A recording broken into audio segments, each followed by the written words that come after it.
I'm Jason Fitz with Yahoo Sports, hanging out with Ivan Flips Velez, breakdancing expert extraordinaire, and we're going to break down everything for breakdancing that you need to know for the Olympics. Ivan, it's cool. I'm going to call you Flips from here on out because it just feels right. Like, look, there is this moment where when I say to people breakdancing is an Olympic sport, I think a lot of people don't even realize that right now. So just walk me through, for somebody that has been in this business for so long, what it means for you as a dancer, as somebody that's been around this, to see breakdancing represented in the Olympics.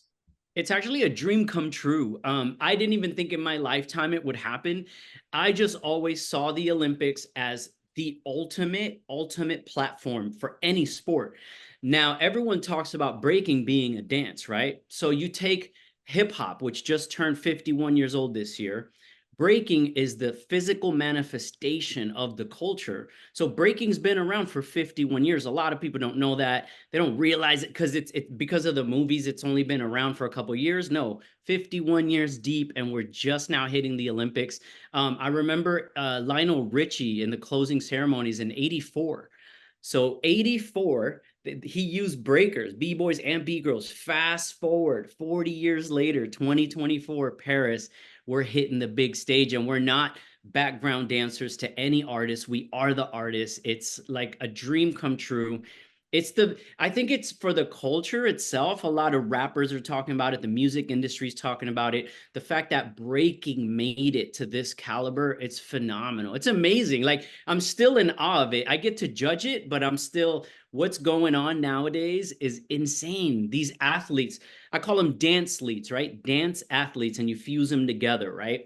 They are doing some incredible stuff at such a young age. You wouldn't even fathom that a 9-year-old could do 20 air flares or 100 head spins for breakfast in the morning. Like all over the world, they're really they're pushing the limits, the boundaries, things I never even dreamed of combining due to physics and due to gravity. These kids are really testing like some next level moves. So But I'm it's excited. it's like it's wild though. Think about, I think about 80s culture, right? Because when you're my age, you remember, like, especially I was around New York a lot in the 80s, and you just thought about like somebody having a piece of cardboard out on the corner and they're just all of a sudden doing their thing. And like people sort of gave that a side eye at the time. It was like, oh, and the conversation and the weird way it was perceived. And to think we've gone from there to now in Paris, like literally there are breakdancers who are going to walk through the Olympics in the opening ceremony. That's just such a transformation. Like I said, even the way you're describing it now, it's like a movie. It's its own movie in the making. They're not dragging cardboard to the street corner to battle who's from what neighborhood. They're battling like what we call it. I call it World War III in a way, because each country is sending the best of the best that they have. Now, how they're training, what their diet is like, there's a lot of secret. It's very like political in its own way. Nobody's putting out videos. Nobody wants the other country to know what they're doing. So it's gotten to that point where even the sponsors, like B-boys and B-girls, are wearing their sponsors proudly on their jerseys. And back in the day, like you said, they were turning like a blind eye.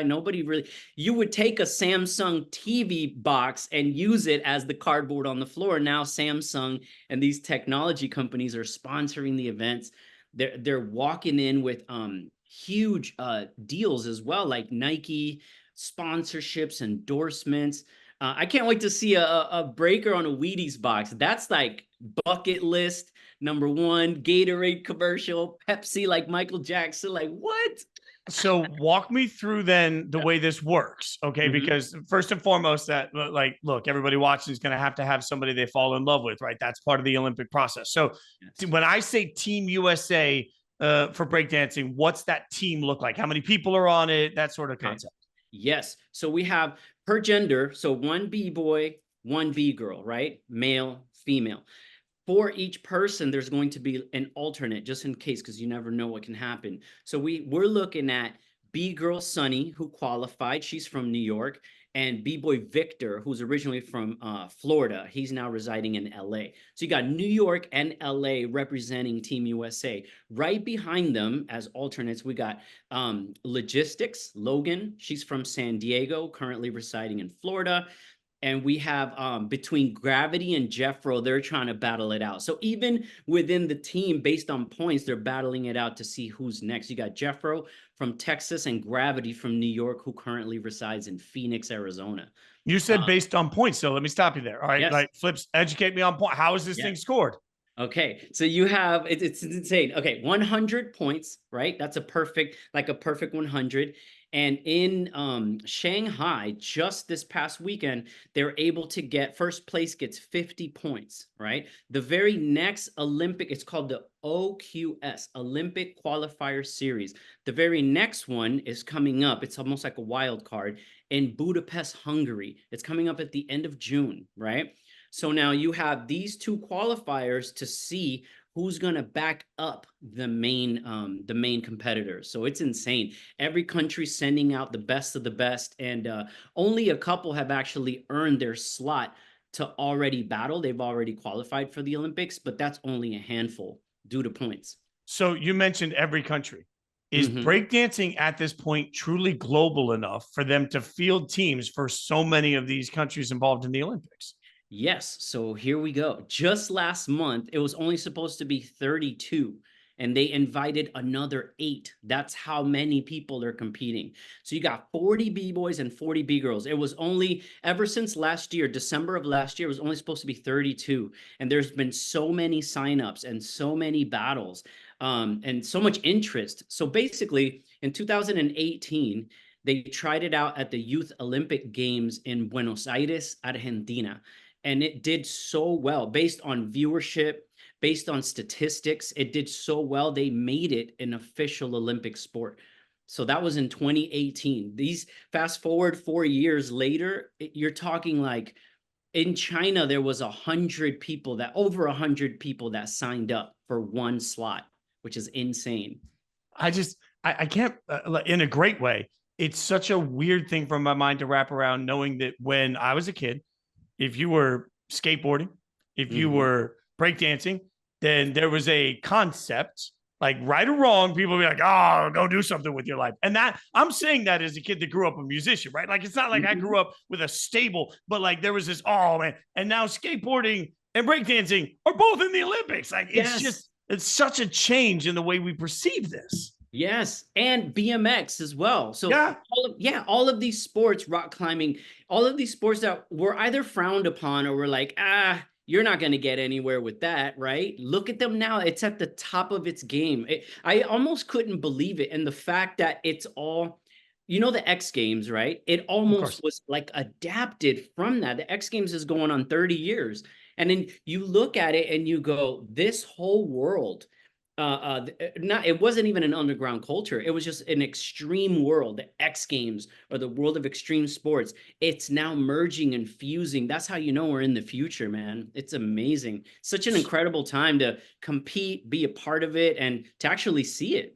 So I love to make everybody a little bit smarter when they walk in the room. Like, I want people to feel like they're the smartest person ever, right?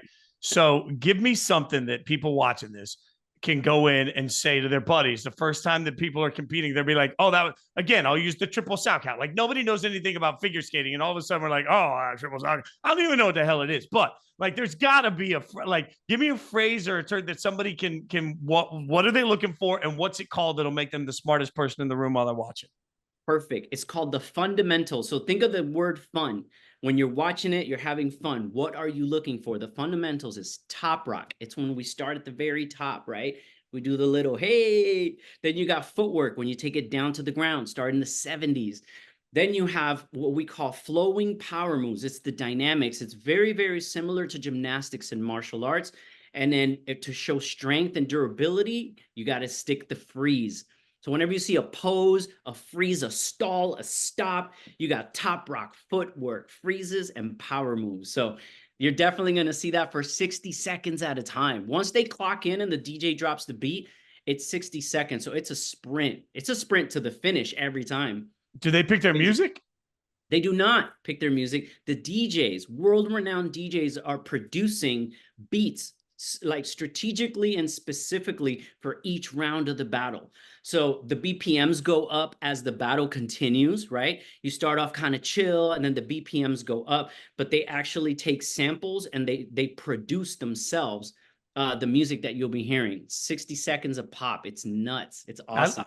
By the way, stick to freeze. Like, if the people that put this out don't name this stick to freeze, they're missing out. Like, stick to freeze is going to be the phrase I'm going to be yelling at the stick to freeze. You gotta stick to freeze. I gotta stick to freeze, man. Like, that's 100% what we're going to be screaming. But okay, so how do you prep for this then? Because like, if you don't get to pick your music, what are you just running like a BPM and you're just like you're just trying different things at different beats to make sure you got something in your arsenal you can go to?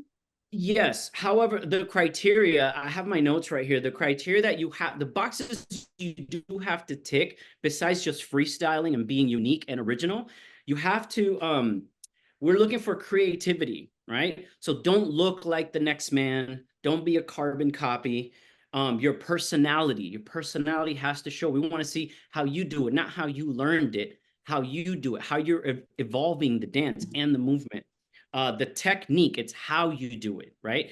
It's not what you do, it's how you do it. We want to see that from A to Z, you lock in all of your movement. There's no struggle, there's no slip ups. You're not scraping your shoe on the ground during certain movement. Keep it nice and squeaky clean. Your vocabulary. So what can you cram into 60 seconds? Like, how much have you learned over the years? Can you do a 20 move power combo like Mortal Kombat, stuff like that? Your overall performance, think of charisma, think of a character. You want to become the best version of yourself, like a superhero, right? Like you're wearing a cape to the jam. So from the moment you hit the floor, we want to see what character, what persona you've become through your performance.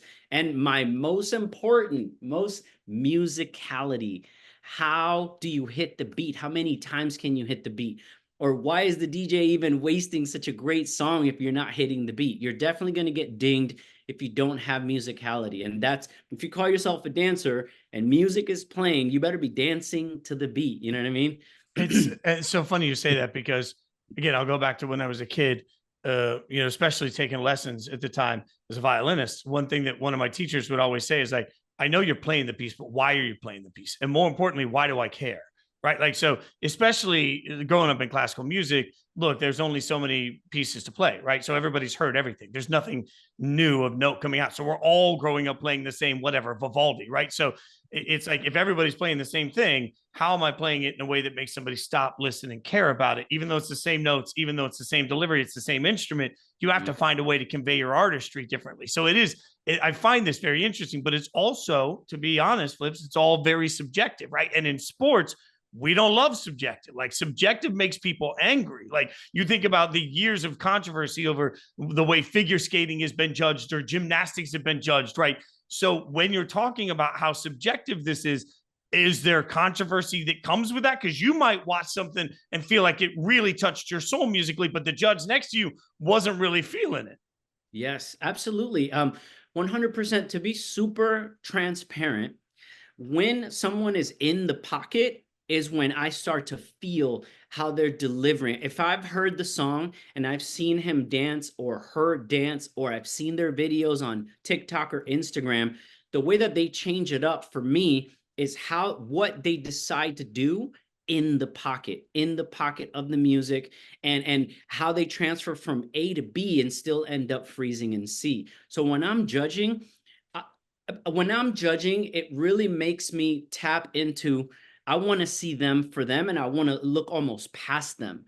So there's a lot of dancers that they're preparing for years for the Olympics since 2018. But what do they bring that's different? It's the same thing as, how is this piece of music being played by this artist different than the other, even if it's sampled, right? Even if it's something that's come from the 70s. So for me, that's what it is. How creative are you in the pocket?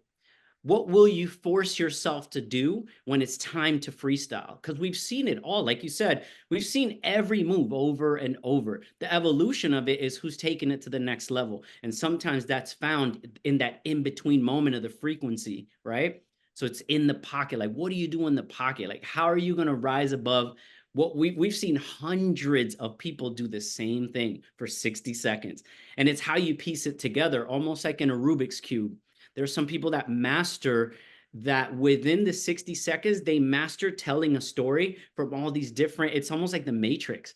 It's like playing Tetris, but with your body, with movement, and the floor is the video game, you know, and you're the character. So So once you is there tap like, into that, yeah, go ahead. is there like a coveted move? Is there like the, oh my God, nobody's ever tried the triple flip 45 Yes. backflip same hand? Yes, right now, the coveted moves, is the only one in the world that has successfully landed from the US a double backflip in competition on a floor. It's not a spring floor, it's not a trampoline, it's a solid ground floor, and he's able to catapult himself into a double back and continue his movement. The other one from Brazil, I've seen a double air flare. So even in gymnastics, they've only mastered a single air flare, and now breakers are breaking boundaries, going beyond what gymnasts are able to do, and they're doing double air flares. So you're doing a flare, the Kirk Thomas flare from 1972. They're taking it, they're angling it up and spinning 2 rotations in the air before they go down to the ground. So in ice skating, it would be like a double axel. Yeah, it's incredible to watch, but upside down. So in figure skating, the judges know what they're going to try, right? So there is sometimes so they're like, hey, the routine, they didn't do this, and the judges dock them for that. Do you Yes. know the arsenal? Like as a judge, do you know what the dancers are going to try, or are you just in the moment watching it? Whatever they go for, they can go for. In the moment we're watching it, we're expecting the freestyle and the creative part to come out so that they don't look like a robot for 60 seconds if we've already seen what they've been practicing. But the other thing to it is the way they put it together. Maybe we've seen the movement, but sometimes they get creative based on their opponent. There's this call and response that instantaneously, once the beat drops, they could actually alter the routine we just watched them rehearse, which is Wow. incredible. Yeah, it's awesome. As long as they tick top rock footwork and freezes those levels, as long as they're ticking it, how they're telling that story in those little moments is really left up to the timing, how they're feeling. Sometimes they're fatigued enough to pull back from a move so they don't mess up, so they don't get dinged. But we're waiting for that double back. We're waiting for the double air flare. We're waiting for a double or a triple halo. And sometimes it doesn't come, but they do play it safe. And yeah, you don't want to gas out because crashing takes away more points than you pulling back and making it a more minimal move. So the breakdancing actually takes, or breaking is I'm not going to call it because it's a part of the culture. It takes place August 9th, 10th within the Olympic structure. So Correct. walk me through what's going to happen. You mentioned there's 40 dancers. So how are we getting breakers? How are we getting these 40 breakers narrowed down to a champion? Oh yeah, well the round robin is really difficult. So you have a bracket of 4, right? Based on your scores. If you scored in the 70s, there's a bracket for that. The 80s, the 90s, the higher you score, that there's a bracket which is those top 4 for that specific scoring system have to battle it out within themselves, right? So imagine having the top 4 from 4 countries in one bracket. That's a hard battle. Then you have the gold, the silver, the bronze, right? It starts to get really, really difficult, and they start adding rounds. So instead of subtracting rounds, they start adding rounds in the round robin. You have the preliminary, 1 round. Then you have, once you get into the scoring system, into the bracket, you have 2 rounds per battle, and there's 4 guys per slot. Then as you get to the semifinals and the finals, there's 3 rounds. You are absolutely exhausted. It's like an outer body experience to hit all the moves you've been planning this entire time. So it really is going to be the best of the best out there. No one is going to make it past the round robin rounds if you haven't been practicing, if you don't have the stamina, if you don't have the moves. Sometimes people in the very beginning, they go pedal to the metal a little too early, and they start running out of moves. They start running out of what we call like well, it's a sentence, right? But vocabulary. You start running out of tricks per Right. se. So Yeah, yeah. no, that's no different than like if you're, again, I'll relate it to music because that's what I know. Like if I'm playing a solo on a song and I use every one of my tricks in the first solo, the rest of the night, you're not going to hear anything interesting. You're going to be You like, just I go heard him do that down. thing, or he's done that 4 times now. Like, I'm no longer impressed by it. I totally Yes. get that. Like, yeah, you can't, at some point, whatever your house of cards is, like whatever your cards are, you got to be able to pull out different ones in different situations. So you got to know when you're pushing something versus when you're just going to be like, yeah, I've done enough. I'm going to get through, but I'm going to save this one for the epic final that I need. Like, yeah, 100%. Yes. I've seen as well, which is kind of naughty from the other contestants, is they start calling out moves. They'll say, you've done that twice. However, as a judge to the trained eye, if somebody does a flare to a windmill to a head spin, and 2 battles later, they do a head spin to a windmill to a flare, they just reverse their combo. They did not repeat the same combination. But there's a lot of dancers that will start calling it out because as they recall, when that opponent battled before, they already did that move. But you can't just do move for move per round. If in round 1 I choose to do a flare, and in round 2 I don't do a flare, in round 3 I could throw a flare to an air flare, that's not repeating the move. If it's the very beginning of your sentence and the punctuation of your sentence in a solo, then you did repeat because it's a sequence that you repeated. But Makes yeah, there's total a lot of sense. dancers calling each other out, like you did that twice already. But due to combinations, people could compare to a video game. You could round up a crazy combination and just reverse it against another opponent later on, and you're not repeating. All right, so give me some names to know, names to watch for people. Like who stands out to you coming into this competition? I had to write this down because I was watching the OQS in Shanghai. So Japan swept gold, silver, bronze, Japan, right? You're talking about Ayumi, she's 40 years old, Ami, 25, and Rika, who's 18. 40 years old to 18, dominating the circuit, all right? Japan, definitely to look out for. That's on the B-girl side. On the B-boy side, you got Lee from the Netherlands. I've been watching him since he was 11. He's now an adult, completely wiped everybody out. He's incredible. Hero 10, he's been breaking since he was 10 years old. He's 18 now. He just won silver. And Lightning, believe it or not, hadn't judged him, did not see him break at all. He's one of those that doesn't post very much. Came in lethal to get 3rd place, but very, very shy of winning silver and gold due to points. Now let's go to other parts of the world. I have some really good friends. Auntie from Italy, she did really, really good. Italian. And then you got Ukraine. So between Ukraine and Russia, due to the politics, a lot of them were not going to battle. Ukraine has Kate, Stephanie, and my boy Kuzia, who's incredible. So yeah, definitely Ukraine. Look out for Ukraine. We have in Netherlands as well, B-boy Menno. He's a 2-time world champion who came out of retirement and now he's medaling. So definitely look out for Menno. He hasn't had his last hurrah yet because he came out of retirement for it. But yeah, the US, man, I'm Team USA all day. Sonny, Victor, Logistics, Gravity, and Jeffro. And if Gravity makes it to the Olympics, a Guinness Book World Record will happen. I know he's gonna throw never before done movement, and I can't call it out, but I know he has to throw the double back. It's never been done in Olympic competition in breaking. He'll be the first to do it, and he's got a couple of never been done befores up his sleeve as well. So shout outs to B-Boy Gravity. All right, so give me two, like the realistic expectation for Team USA versus the like. Look, we all want to say, yeah, we're USA is going to win the gold, like that, of course. But in your mind, when you're walking into this, saying, hey, like pretty real that USA could finish. USA could finish, all right, on a really good day, they could finish 3rd. Okay. On a really not good day or yesterday, they would finish 7th from 5th to 7th. So they wouldn't even podium at this point. But if you get the right people in there doing everything they know how to do and they're never been done before, they can climb up the point system. That's the difference between it being a dance and it being a sport. You could do something that's never been done before. You're walking out of that jam, out of that Coliseum, your name is going to echo for ages and ages. But did it score enough? That's where a lot of these other countries are learning how to score, how to beat the score, how to beat the scoring system. So you have Japan, man. Japan, they are their discipline is immaculate. And also China, South Korea, the Asians are like taking over. They're definitely going to podium, and Europe is definitely going to podium. Do So you I think want there's USA to at least finish third, man. Come on.